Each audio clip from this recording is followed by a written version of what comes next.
নমস্কার। আমি বিএসকেতে কর্মরত একজন কর্মচারী। বিগত বহু দিন ধরেই বহু জায়গায় আমরা শুনছি আমাদের বেতন বন্ধের বিষয়। আজকে এই ভিডিওটা এই কারণে বানানো, সরকারের দিকে আমাদের যে কর্মকাণ্ড সেইটাকে সরকারকে সঠিক তথ্যটা দেওয়া। সেই তথ্য হচ্ছে, আমরা বহু স্টাফ 2020 সালে জয়েন করি বিভিন্ন অফিসে, গভর্নমেন্ট অফিসে, হসপিটালে, এসআই অফিসগুলোতে। বিষয়টা হচ্ছে, সেই সময়টা কোভিড সিচুয়েশনের টাইম ছিল। তো আমরা বহু কর্মীদের, আমাদের যারা আধিকারিক ছিলেন তাদেরকে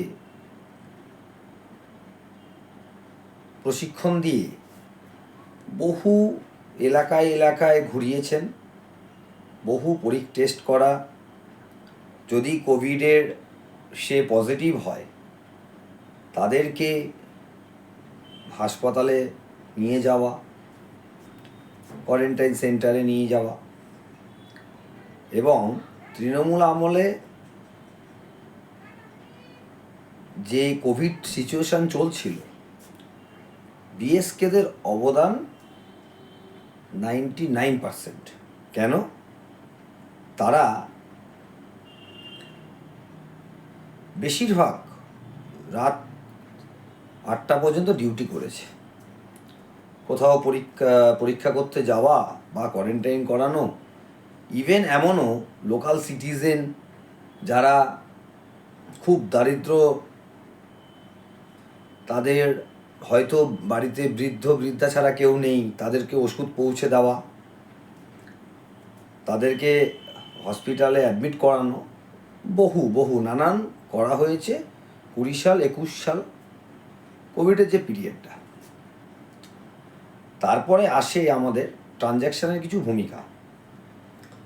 সেই ভূমিকা করতে আমরা আমাদের আধিকারিকদের কাছে বলি যে আমাদের একটা কাউন্টার বানিয়ে দিন। অনেকেই করেছে, অনেকের আধিকারিকরা করে দিয়েছে, অনেকে নিজেরা করেছে। করে আমরা নিজেদের ডিপার্টমেন্টাল কিছু কাজ করা শুরু করি। সাথে 99% আমরা হসপিটাল রিলেটেড কাজ করি। এই কাজের দরুন কি হয়েছিল,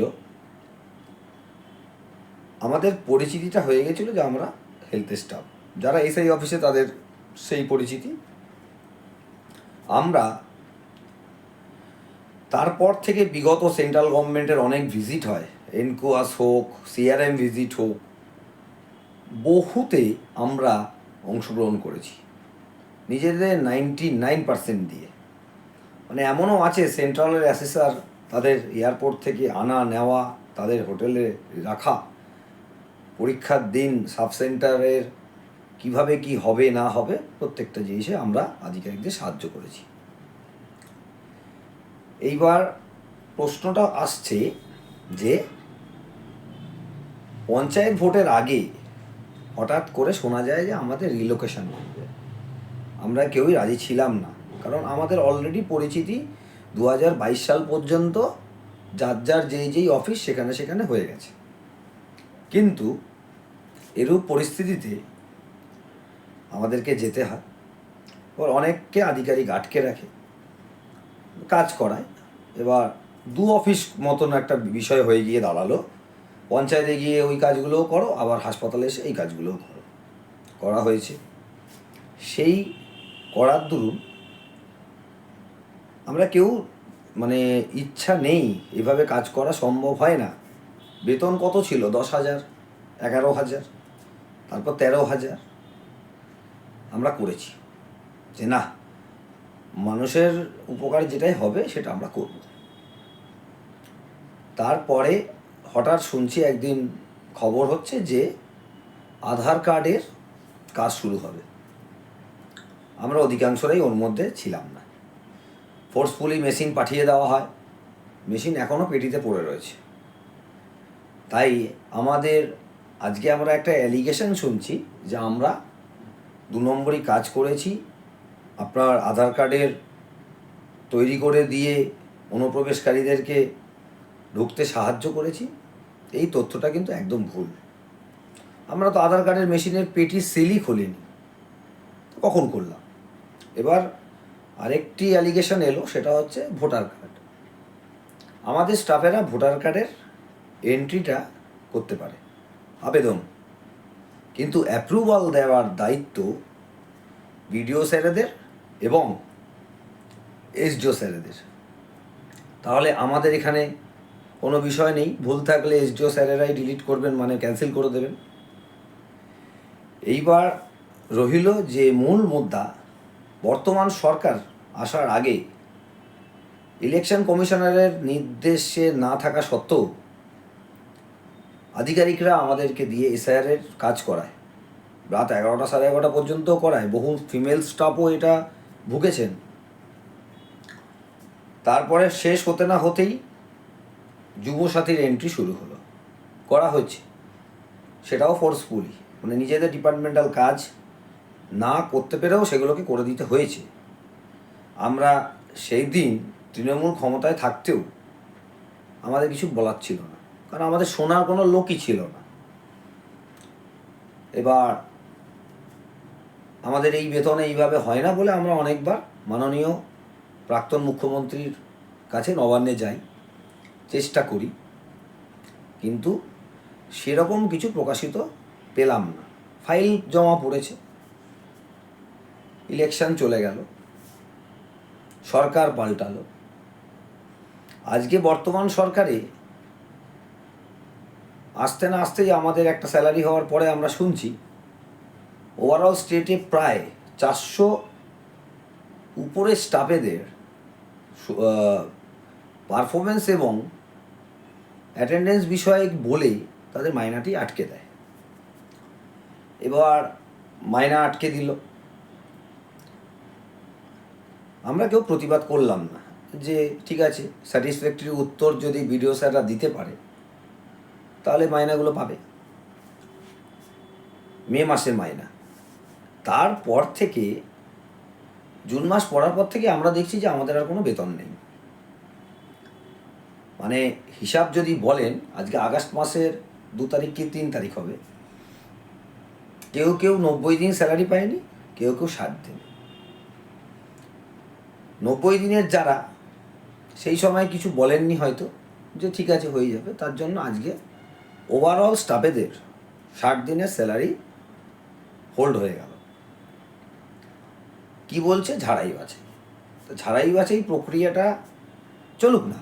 যদি কেউ দুর্নীতি করে ঢুকে থাকে তাহলে তাকে বাদ দিয়ে দিন, তার যদি কোয়ালিফিকেশানে কোনো ভুল থাকে তাকে বাদ দিয়ে দিন, দিয়ে তার যোগ্যতা মতো জায়গা তাকে পৌঁছে দিন, এবং আমাদের যারা ঠিকঠাক রয়েছি তাদেরকে জায়গায় তাদের পৌঁছে দিন।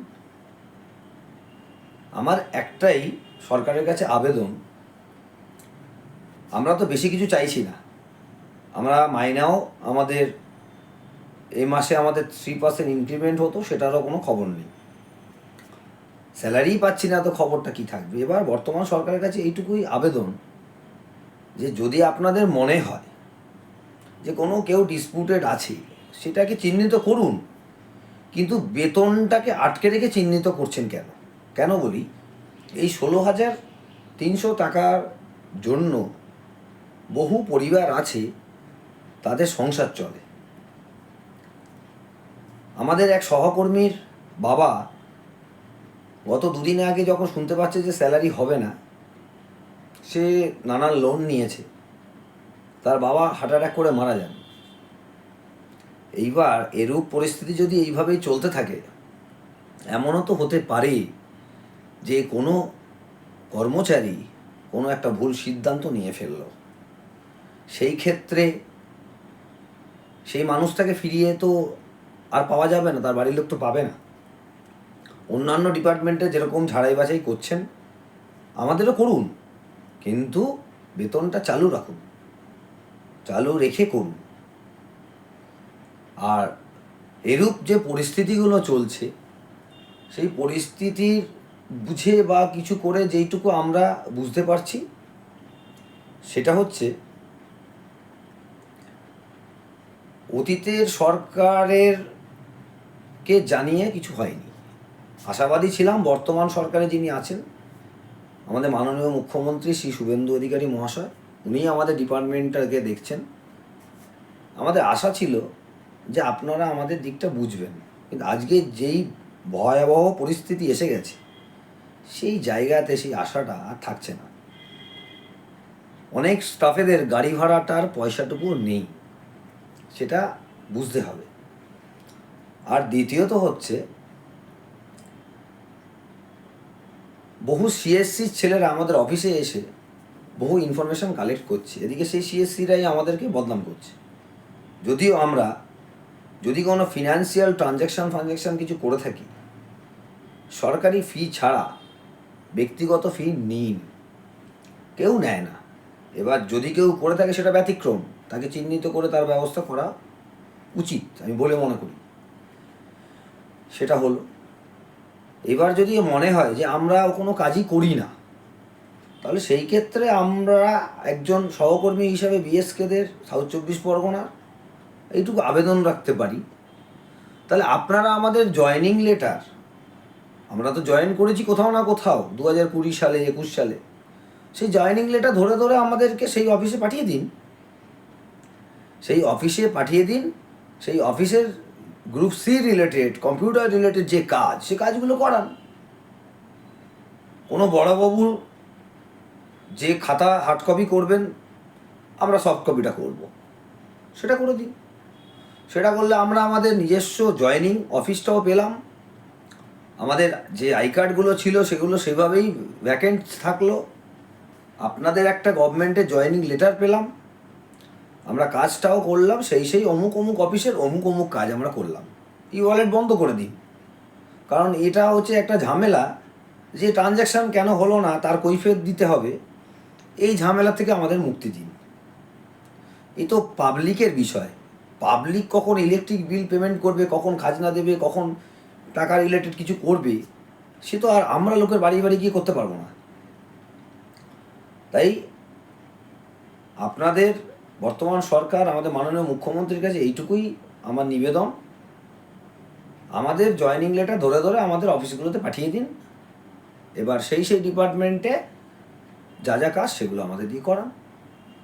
বহু জায়গা খালি আছে, এসআই অফিসে বহু এন্ট্রি করার বিষয় থাকে, হাসপাতালে বহু টিকিট কাউন্টার খালি পড়ে রয়েছে, বহু middle staff, group B level staff, তাদের প্রচুর অ্যাসিস্ট্যান্টের প্রয়োজন।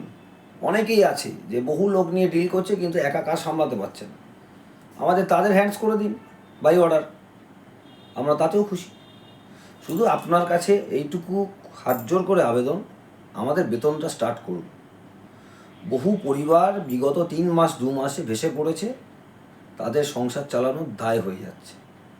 এইটুকু নিবেদন আমি মাননীয় মুখ্যমন্ত্রীর কাছে করছি সকল বিএসকেদের হয়ে, এইটুকু উপকার আমাদের করুন। যারা কষ্টের মধ্যে আছে তারা যেন স্বস্তিটা পায়, কারণ এই বেতনটা আমাদের প্রত্যেকটি কর্মীর প্রয়োজনীয়তা।